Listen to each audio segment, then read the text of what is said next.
listening to the IFF TV podcast.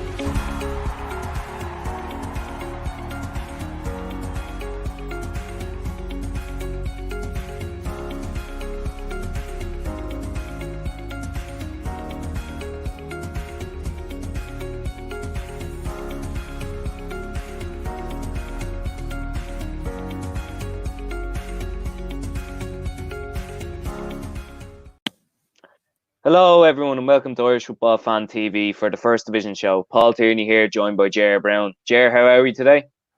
Looking fantastic, it has to be said, in our new Umbro gear, Paul. I'm absolutely loving it, so I have to say. Yeah, honestly, I'm not a man for polo shirts, but this is probably the nicest one I've owned, to be honest, and it actually fits me properly. It's welded to you there, Paul, so I have to say. Lockdown's been treating you well. Well, I wouldn't say that 100%, but maybe. We'll go straight into this now. We'll start off with Shels, who've gone top. They won 2-1 down in Cove on Saturday evening. Goals from John Ross Wilson and Ryan Brennan cancelled out Conor Drinnan's early goal for Cove. That moved Shels top. They're gone 2 points ahead of UCD, who had a disappointing result on Friday. But we'll stay with Shels first. Do you have any thoughts on it, Ger?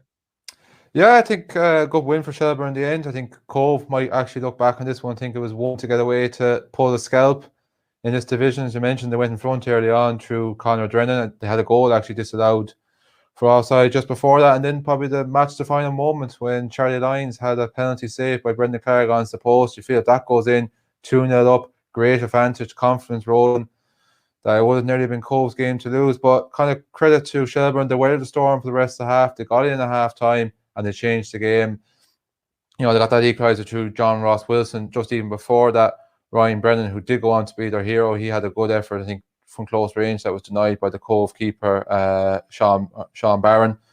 And yeah, there was some strong second half performances from Shelburne, from the likes of Wilson, Brennan, Shane Farrell as well. Georgie Poynton, when he came on, was meant to be very, very strong. And they got that winner with 10 minutes to go. And I think from then on in, it was actually a case of it could have been a couple of more.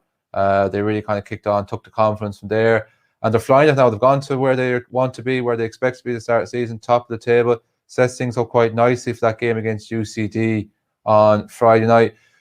Dublin Derby, I suppose, geographically, wouldn't be kind of one that would be known for its kind of feistiness and tension. I suppose that's just always the nature with UCD. But it's going to be a very, very mouth-watering game. Definitely the two standout teams in this division this year, although I'm sure Gary Spain is probably listening and not happy with me saying that, but sorry, Gary. But no, it should be a good game, and I know it's one that you're covering on Friday night. Look, go win for Shels. For Cove, disappointment, but probably still a couple of positives to take, that they ran what would be perceived as the best team on paper in this division so close.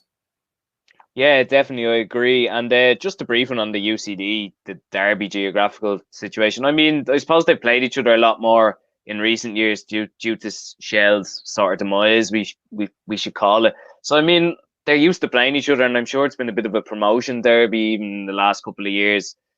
Both of them would have been towards the top of the table anyway, so it's definitely got its importance anyway. It's an important game on Friday. And yeah, you mentioned Cove. It's always going to be tough for them with the small budget as well. But again, you know, they will be disappointed they lost that, considering they were ahead for so long as well, and to lose late is always sickening, considering it's been 2 weeks in a row for them now as well. And yeah, important game on Friday for Shels. UCD will be looking to bounce back. They had a 0-0 draw with Cork City on Friday night as well. There was a couple of changes in the UCD side. One in particular, the goalkeeper Lorcan Healy was out and Carl Williams stepped in. He did have a good game now, but again, that's just one that stands in my head anyway. I've seen UCD a lot over the last season and a bit, and Lorcan Healy's been a mainstay. So again, but fair play to Carl Williams, he was good. Good point for Cork though, and we were talking off air before this. You said Cork, by the looks of the reports anyway, they were the better team for most of it. Yeah, I was just reading Andrew Dempsey's report from extratime.ie, and they seemed to have more of the chances that came their way. They had a couple of good chances in the first half. In the 15th minute, Jack Walsh had a header against the crossbar. Then from the rebound, Darren Crowley had his shot cleared off the line by Harvey O'Brien. To touched on there, you know, baptism of fire for Tipperary and Ace with Carl Williams coming into goals for the experienced Lorcan Healy. You know, maintained that goal for UCD over the last couple of seasons, and by all accounts done well. He made a couple of good saves towards the end of the game to preserve a point. So probably a bit of a missed opportunity for Cork, like, because they're playing catch up in this division. They've had a very, very slow start to the season. The best way to make up ground when you're playing catch up is to take the points off the teams above you, and this would have been an opportunity that maybe has just kind of slipped them by, in terms of getting back up the table. But look, good solid kind of performance with the way UCD performing this season. It's probably a game maybe many people thought that the students might actually win at the start of the season. Still carried a bit of a threat themselves. Colin Whelan, he's been on fire this season, had a couple of efforts in the first half that just went wide. But Harvey Bryan, was very impressive when I seen him a couple of weeks ago when they went down to Eamon DC Park and played Galway. I couldn't believe that was actually his first appearance of the season. He hadn't even kicked the ball before that. He was so impressive, and he's now really kind of established himself in that team over the last kind of couple of weeks. But Paul Doyle was missing through injury that night. He's back. He's a quality player, stands out in this division. Ian Kerrigan as well is another player that really kind of stands out for me as well. And good to see, even just from a local point of view here in Roscommon, a fellow county man like myself, Adam Lennon, came on there for the last 35 minutes. A good prospect as well. It's been restricted to a couple of substitute appearances this season. But yeah, it does set up their game quite nicely now on Friday night. Interesting you say, like, they are two teams that have clashed with each other so much over the last couple of years, the top ends of first division. But it will be the first time in 2018, so 3 years, that they'd actually meet in the league, because they were both had spells in the Premier Division. So look, it sets things up quite nicely on Friday night. I think whoever wins that game will be laying down an early statement. Yeah, definitely, I agree. If Shels do win, they'll go 5 points ahead of UCD, and that's a bit of a gap already to have. It's not major, but it's a bit of a gap considering some of the other leagues in Europe at the minute as well is so tight. And look, hopefully it does come. I am a bit biased, so hopefully it does go that way. But again, another interesting bit is that Yo-Yo Maddie comes up against his old side for the first time as well, which would be an interesting one. I'm looking forward to it. I think that's always going to happen though with UCD players. At some stage, or ex-UCD players are always going to come back up against play them. It's the nature of UCD. They're never really going to have players for a long-term basis. Just looking at Cork, like, I'm just looking at their their team sheet here, like, even from Friday night, even some of the experienced names there, like Mark McNulty, Keane Coleman, Garrod Morrissey came on. He's coming back from injuries. That's good to see for fans down on Lee's side as well. Ronan Hurley, you've seen them live a couple of weeks ago against Bray. Like, are you surprised to kind of see where they are? Or do you think, from the base of the evidence, what you're seeing, that the table isn't telling us a false position? No, I don't think it's a false position. They haven't been good enough, and they weren't good enough last year either. Like, they were well below the standards in the Premier Division last year, and some of the clubs in the First Division were Premier Division standard and better than some that were in it anyway. So for me, I'm not really surprised. Just because they're a big club, it doesn't mean they should just automatically be up there. And for me, I think it's accurate. I seen them against Bray. They played on the counter attack for 90 minutes, and we're unlucky. We're lucky not to be beaten. But it's good that they're getting results. They've kept 3 clean sheets in a row now. Got a good win against Wexford, and look, onwards and upwards. But again, I don't think they'll be in the promotion picture. To be honest, I think there's at least 5 or 6 sides who are better than Cork anyway this season. But another good point, and a good point against a team who are second in the league and have probably been the most entertaining side to watch so far this season in the First Division. And we'll move quickly on. We'll move on to Gary Spain's Treaty United, another promotion candidate as well. Got another win, another 1-0 win against that lone town. Captain Jack Lynch got the goal, and they bounced straight back after a defeat last week, their first defeat of the season to UCD. And it moves them level on points with that loan now and into 4th spot. Jer, fantastic again from Treaty. Yeah, big win. I think just more so for the character and morale, because I think that would have been a little bit harsh after the nature of the defeat against UCD. No shame in going up to UCD Bowl and losing, but when you're 2-0 up and to come away with nothing, it's going to be painful, especially for a young team, a new team. They wouldn't have experienced that kind of before. So how are they going to kind of react? They've done very, very well to get the win here as well. I was just reading a report from this game on the Limerick Leader, and they obviously had the clip as well for the goal. Great goal, lovely little ball in by Sean McSweeney into Jack Lynch, and he took it very, very well. By all accounts, it was a good, solid, strong defensive performance from Limerick, and that's kind of good to see that, like, the backs were maybe a little bit kind of against the wall in this game, and they showed the kind of results to kind of see it out, which obviously they might have been a little bit kind of nervous about because of what happened the previous week. But Ty Ryan made a couple of important saves in this game, particularly towards the end on Shane Barnes, and it's a good win for them. Like, Athlone, obviously we touched on it a couple of weeks ago. We're flying it. Like, we had Michal Shingerman on the show talking about being top of the table. Maybe we put a bit of a jinx on them. They've lost their 3 games since, so they mightn't be too happy with us in the Midlands. But no, they've hit a bit of a bad patch themselves now. They've got a winnable game against Cove now on Friday night, so they're looking to bounce back that way. But look, by all accounts, I don't think they actually played that bad on Friday night. Like, you know, they were pushing hard for the equaliser. Limerick just showed great resolve in defence with the likes of Charlie Fleming, Clyde O'Connell, Anthony O'Driscoll, you know, putting in some great shifts, efforts there as well, as I mentioned with Ryan and goals. And, you know, they're having a very, very good season. Treaty, I think Gary will be the first to admit if he sees the expectations. He didn't expect them to be in the playoff places near the end of the first series of games, and they're flying, and it's great to see for a new team back up. Yeah, definitely, I agree. And I mean, it's justified as well. They've done the work out on the pitch and they've got the points there. Just a brief one on that loan as well. I mean, I've seen them a couple of times this year and they were great both times. Against UCD, they were unlucky to be losing 2-1, that they had to get a late equaliser from Adam Wickstead. UC just had 2 shots and scored both of them. Athlone were very unlucky that night. And against Bray, it was only 2-1. It could have been more, probably should have been more. Curtis Byrne should have got a hat-trick. And Shane Barnes had a goal disallowed that night for, can't even remember, the referee hit the referee or something ridiculous. We always have fun with referees in all leagues, which is great. I know that's the new rule, obviously, but he waited a couple of seconds and then he blew his whistle. So who knows?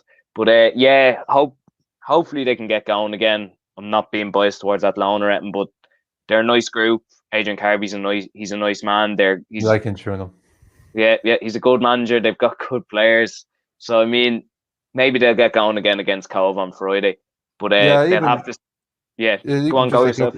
Just even like, it's mad to think like they've lost 3 games in a row and they're still only 2 points off top spot. So it just kind of tells you the nature of this division, that even though we're talking about Shels and UCD, they've been impressive the last couple of weeks, but UCD dropped points against Cork, Shels dropped points a couple of weeks ago against Limerick. No one's really kind of fully pulling away. I think that's something that Adrian Carby has to hit. Like, we're hitting a bad patch and we're still not far away. We still know if we win at the weekend, that game is a draw, just say for argument's sake. There's a highly good chance they will be joint top still by the end of the weekend. And if you told Athlone that at the start of the season, they would have been delighted with it. I still think they're not going to overly feature for automatic promotion, but definitely think they could be in them playoff places come the end of the season.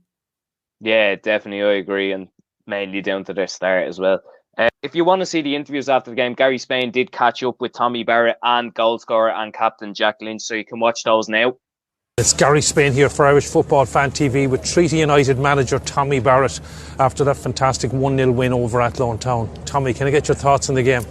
Yeah, look, they're a good side, you know. I thought we started quite well. They came into the game, the first half, they probably had a 20-minute period where they had us under a bit of pressure without creating too much.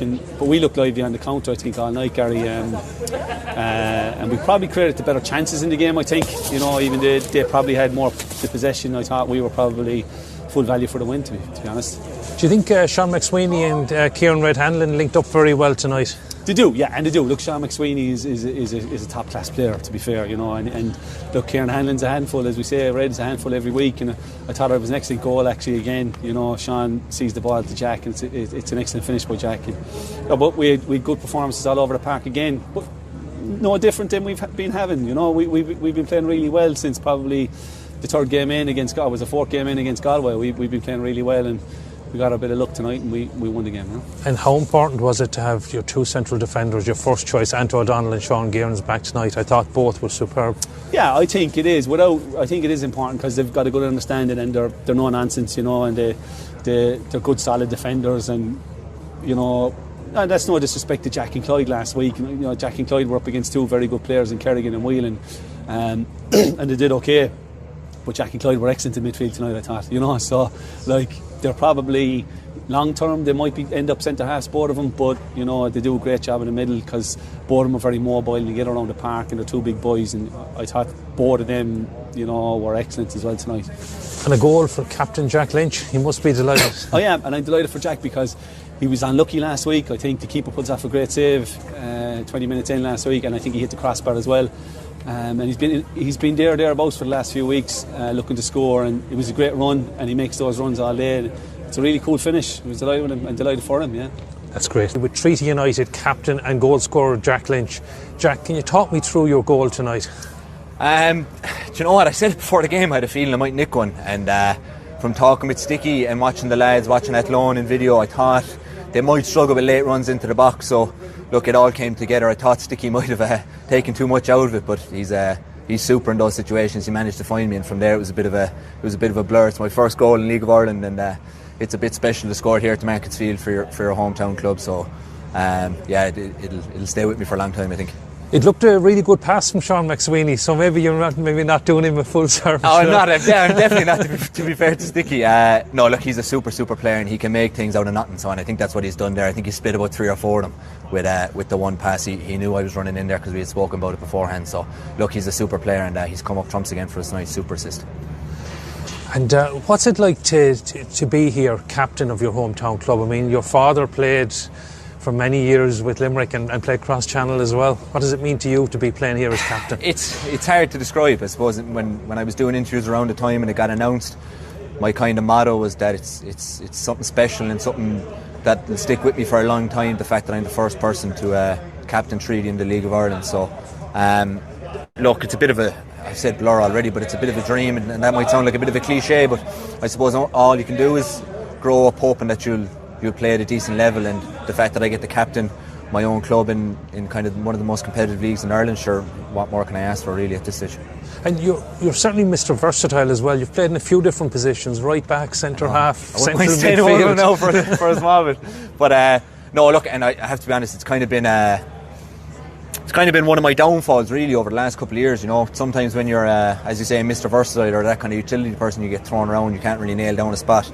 But I think last year with Galway, you know, they kind of put me in right full, and I played there most of the season. And to be fair, when I came into Treaty, Tommy told me straight away there might be a case of where I go in the middle, or I might just have to move around. And look, I'm 100% okay with doing that for whatever's good for the team, you know. And that was Gary Spain speaking to the lads there after the game on Friday night. Now we'll move swiftly on to the game I was at. Bray against Cabinteely. Bray won 3-0. It was a comfortable win. First goal was from Dylan Barnett, who's starting to get a bit of a goal scoring habit now, particularly at home. His half volley came after Conor Clifford hit the post. It deflected back to him and he buried it for 1-0. Shortly after, Dylan Barnett and Ryan Graydon involved again. Ball came across and Richie O'Farrell powered it home. No chance for Adam Hayden. And 2-0 Bray at half time. Went into the second half. Cabo kind of came into it. They had a couple of shots that were saved easily by Brian Marr. And then up the other end, Gary Shaw came on and he buried one to make it 3-0. And it was just a comfortable night for Bray, really, at home. They'll be delighted with that. 2 wins from 2 now. And they've got their strikers back scoring again. I think the main thing for Bray before this was they didn't have a fully fit striker. And it was tough for them to link the play between the midfield and up front. And now they've got that, and it's shown the differences. They've got 2 wins in a row now rather than drawn. Jared, do you have anything to say on it? Yeah, I think you fairly well kind of covered it there. We're covering the game for ourselves on Friday night, and it's just amazing how the perspective and outlook has changed, because 2 weeks ago we were talking about a Bray Wanderers team with no win in 6 matches, and now we're talking about a Bray Wanderers team that's only lost 1 of their opening 8 games. So it's amazing how getting a couple of wins can kind of change things. I think that win against Galway was definitely kind of got the monkey off the back and has given them a bit of confidence. This was always going to be a tricky game for them. It's we talk about Shelburne and UCD being a derby, Bray and Cabinteely kind of. Some people like to put it into that kind of category. But there's no 2 ways about Cabinteely are a bogey team for Bray, and they've been a decent bit for themselves recently, Cabo. So that was an impressive victory, and to run out comprehensive with enough victors as well. And, you know, good to see some of the names I've seen on the score sheet there as well. Gary Shaw, obviously a former St. Pat's player, didn't quite just work out for him. I think he's a player not just throughout his kind of career, but even this season he's kind of struggled with injury and for fitness. So it's great to see him come off the bench and get a goal, and hopefully that's a start of a good run for him. Richie O'Farrell is a player I really like. His Premier Division experience from his that time with UCD. I think he's going to be a good acquisition or a good addition. And like, you know, as touched on there as well, we all know the talent that Brandon Kavanagh has, even from his cameo appearances with Shamrock Rovers in the Premier Division a couple of years ago as well. And Darragh Lynch, I think, was a player that caught many people's eye last season. Still only, I think, 17 years of age, probably still in school, has a big future ahead of him, but was injured at the start of the season, so he's working his way back into fitness. And yeah, they've kind of started to take off. Like, you know, we talk about just Cork, we're going to talk about it later with Galway. Bray were another team as well that would have been in that category of disappointing starts. Now they're kind of hitting the ground running, they're finding their feet, they're getting going, and they'll be hoping to kick on. And I'd say for yourself, it was Well, it'd be probably more relief for Gary Cronin that he finally got interviewed by you and you could talk about a win.